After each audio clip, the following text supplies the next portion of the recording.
Tim dokter forensik Rumah Sakit Polri Kramat Jati, Jakarta Timur terus melakukan proses identifikasi terhadap para korban kebakaran Glodok Plaza. Pemeriksaan terhadap sampel postmortem yang berasal dari 8 kantung jenazah dan data antemortem yang dikirimkan oleh 14 keluarga mulai dikerucutkan menjadi jenazah laki-laki dan perempuan. Kepala Bidang Pelayanan dan Kedokteran Rumah Sakit Polri Kramat Jati, Kombes Heri Wijatmoko mengatakan pihaknya terus berusaha mengidentifikasi jenazah korban kebakaran Glodok Plaza. Proses identifikasi melalui data postmortem yang berasal dari 8 kantung jenazah dan data antemortem yang dikirimkan oleh 14 keluarga telah dilakukan. Dari hasil rekonsiliasi tim dokter Rumah Sakit Polri, proses identifikasi mulai mengerucut menjadi jenazah laki-laki dan perempuan. Dari 22 sampel yang diperiksa, ada 2 sampel yang dideskripsikan merupakan jenazah perempuan. Meski demikian, 2 sampel yang dideskripsikan adalah jenazah perempuan masih belum teridentifikasi. Dari hasil pemeriksaan postmortem di kamar jenazah, kami bisa secara fisik antropologi kami bisa menentukan ada 2 jenazah dengan jenis kelamin perempuan dan usia dewasa. Jadi nanti itu mungkin bisa kita percepat untuk pemeriksaan DNA karena kita tidak tahu jenis kelaminnya dan dia bisa cocokkan dengan yang layak dari 19. Kita bisa mendeskripsi kalau nanti ini adalah perempuan, kita tidak cocokkan dengan data yang laki-laki. Nah, ini mengerucut. Termasuk tadi juga kami berkoordinasi dengan penyidik untuk siapa yang melaporkan ini harus kita pastikan.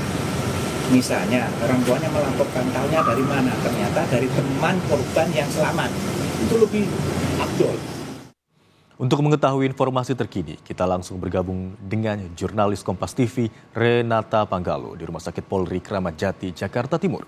Selamat siang Renata, dari 22 sampel telah terdeskripsi jenis kelamin 2 jenazah. Lalu bagaimana dengan sampel lainnya? Apakah siang ini ada yang kembali terdeskripsi? Ya Imron, saat ini kami masih terus menunggu update terkait dengan pemeriksaan DNA karena yang kita ketahui memang Rumah Sakit Polri ini sudah menerima atau mengambil 22 sampel DNA dari 8 kantong jenazah yang memang sudah dievakuasi dari TKP kebakaran Glodok Plaza yang kemudian dibawa langsung ke Rumah Sakit Polri untuk kemudian diidentifikasi. Ini masih terus dalam proses identifikasi dan memang dari 2 sampel tersebut sudah berhasil diidentifikasi bahwa ini ada jenazah berjenis kelamin perempuan, begitu, perempuan dewasa. Namun belum dapat didetilkan lagi identitas lebih detail terkait dengan penemuan ataupun identifikasi yang sudah berhasil dilakukan oleh Rumah Sakit Polri mengenai identifikasi perempuan dewasa tersebut. Nah, selain itu juga dari 8 kantong jenazah yang sudah diterima di Rumah Sakit Polri ini kemudian langsung dilakukan pemeriksaan dan pengecekan dan kemudian dilakukan pemeriksaan DNA. Sampai saat ini sudah ada 22 sampel, Imron, dan kami masih nantikan informasi lebih detail apakah sudah ada yang sudah berhasil diidentifikasi dari sampel-sampel tersebut. Di sisi lain, juga disampaikan oleh Kabid DVI Rodokpol Pusdokes Mabes Polri Kombes Ahmad Fauzi ini mengungkapkan bahwa 6 korban kebakaran Glodok Plaza ini terindikasi merupakan kru pesawat atau pramugari dan pramugara. Jadi Rumah Sakit Polri dengan adanya indikasi ini kemudian mengirimkan surat ke Balai Kesehatan Penerbangan untuk meminta rekam medis. Nantinya rekam medis ini yang akan membantu proses identifikasi dari Rumah Sakit Polri untuk melengkapi data proses identifikasi korban. Nah, memang Imron dan juga saudara, kita tahu ada 2 kendala dari proses identifikasi yang dilakukan oleh Rumah Sakit Polri. Yang pertama, kita tahu kebakaran maut di Glodok Plaza ini merupakan open disaster.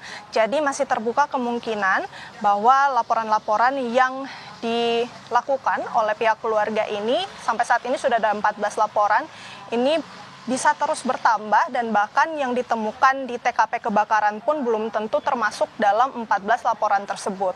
Selain itu juga Imron, kondisi fisik korban yang terbakar ini kita ketahui luka bakarnya di derajat 4 yang merupakan level atau tingkatan yang paling parah, sehingga ini membuat petugas sulit untuk mengidentifikasi jasad-jasad yang kemudian sudah ada 8 kantong jenazah yang kemudian dibawa ke Rumah Sakit Polri. Masih kita tunggu bagaimana update terkini terkait dengan proses identifikasi, Imron. Apakah siang hari ini ada keluarga korban yang datang ke Rumah Sakit Polri, dan untuk mempercepat proses identifikasi, data apa saja yang harus dibawa oleh keluarga? Ya, Imron, sejauh ini yang kami pantau belum ada keluarga yang terlihat untuk melakukan pelaporan korban hilang dari kebakaran Glodok pada Rabu malam kemarin, yang dimana memang kalau keluarga ingin melapor, ini bisa langsung ke pos antemortem DVI yang berlokasi di Rumah Sakit Polri tempat kami melaporkan, dan nantinya akan ada petugas yang berjaga untuk meregistrasi keluarga korban. Setelah melakukan registrasi, nantinya keluarga korban ini akan diwawancara untuk melengkapi data-data antemortem. Data-data yang bisa dibawa oleh pihak keluarga ini cukup banyak untuk membantu proses identifikasi tentunya, yaitu foto korban, kemudian juga ciri fisik khas korban, rekaman gigi korban, sidik jari korban, sampel DNA korban, dan beberapa bukti-bukti atau data-data antemortem lain bisa dibawa dan nantinya akan didalami melalui proses wawancara. Sejauh ini sudah ada 14 laporan yang diterima oleh Rumah Sakit Polri. Selain itu, karena sudah ada 14 laporan, yang berarti sudah ada juga sampel-sampel yang telah diterima oleh tim DVI Rumah Sakit Polri untuk membantu proses identifikasi dari korban-korban kebakaran. Masih kita nantikan bagaimana proses identifikasi ini. Sampai saat ini memang belum ada keluarga korban lagi yang datang untuk melaporkan korban hilang dari kebakaran Glodok Plaza. Kembali kepada Anda, Imron. Rumah Sakit Polri Kramat Jati hingga siang hari ini telah menerima 22 sampel DNA dari 8 kantung jenazah. Sementara itu, beberapa data yang bisa dibawa oleh pihak keluarga yang merasa kehilangan anggota keluarganya adalah diantaranya foto korban, kemudian rekam data gigi, sidik jari, dan juga ciri-ciri spesifik korban. Terima kasih atas laporan Anda, jurnalis Kompas TV Renata Panggalo. Selamat bertugas.